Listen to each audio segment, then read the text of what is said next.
तो फिजिक्स लूट लो के इस चैनल पर आपका हार्दिक स्वागत है। और हार्दिक स्वागत के साथ साथ आज पढ़ते हैं, आइए पी गिर गया भैया। तो चलिए फिर आते हैं अवतल दर्पण उत्तल दर्पण क्या है उसे पढ़ते हैं और एक नई टेक्निक के साथ इसको प्रैक्टिकल के रूप में देखेंगे। तो अवतल दर्पण क्या है? जिसका परावर्तक तल दबा हुआ हो, ठीक। उत्तल दर्पण क्या है? जिसका परावर्तक तल उभरा हुआ हो। आइए अब इसे देखते हैं बहुत अच्छे अच्छे क्या, आइए देखते हैं इसको हम प्रैक्टिकल के रूप में देखेंगे।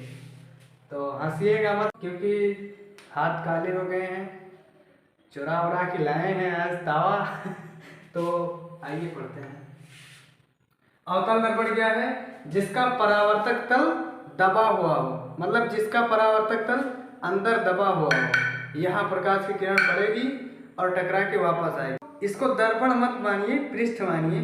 तो जिस तरफ आप रोटी रखते हैं उसको मान लीजिए क्या, अवतल, ठीक। जिस तरफ आप रोटी रखते हैं उसे अवतल दर्पण मान लीजिए। और जिस तरफ नीचे आग लगाते हैं, मतलब आग क्या, गैस जलाते हैं, जिस तरफ नीचे उसे उत्तल दर्पण कहेंगे, ठीक। आया समझ में? दर्पण मत मानिए, पृष्ठ मानिए, ठीक। इस समय आप पृष्ठ मानिए, इसको कांच कर लेंगे तो दर्पण हो जाएगा, ओके।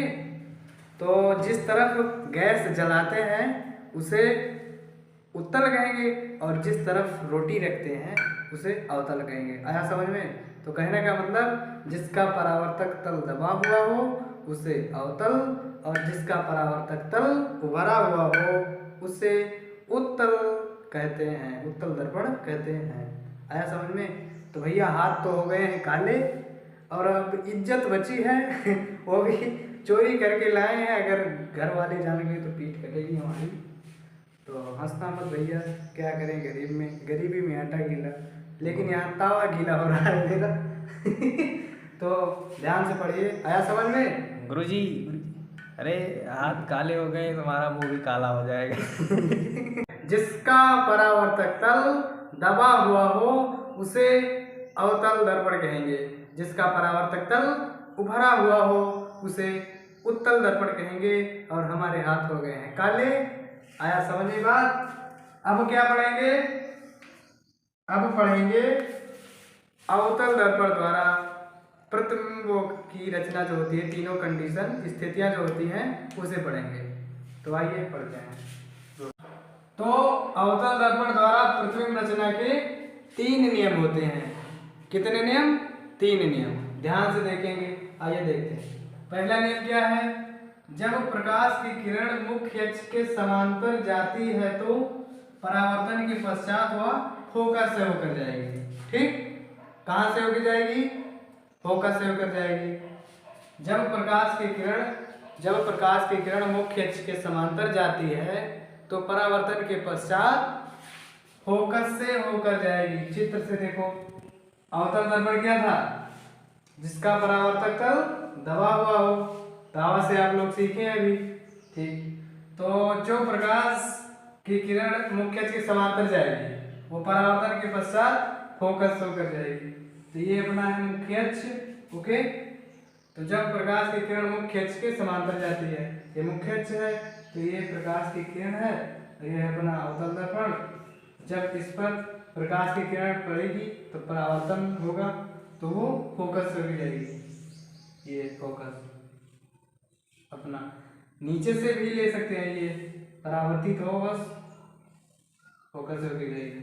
दूसरा नियम यह है, जब प्रकाश की किरण फोकस से होकर जाएगी तो परावर्तन के पश्चात मुख्य अक्ष के समांतर हो जाती है। ये फोकस से गई, अब यहाँ पर टकराएगी तो ये मुख्य अक्ष के समांतर चली जाएगी। यहाँ से भी ले सकते हैं आराम से, ये हो गई, ठीक। आया समझ में? आया? तो तीसरा नियम क्या है कि जब प्रकाश की किरण वक्रता केंद्र से होकर जाती है तो परावर्तन के पश्चात वह उसी मार्ग में वापस लौट जाती है, ठीक। आओ चित्र से देखें, यह है अपना अवतल दर्पण जिसका परावर्तक तल दबा हुआ। ये है अपना मुख्य अक्ष, ये है फोकस और ये है अपना वक्रता केंद्र और यहाँ है अपना। तो जब प्रकाश की किरण वक्रता केंद्र से होकर जाती है तो परावर्तन के पश्चात वह उसी मार्ग में वापस लौट जाती है।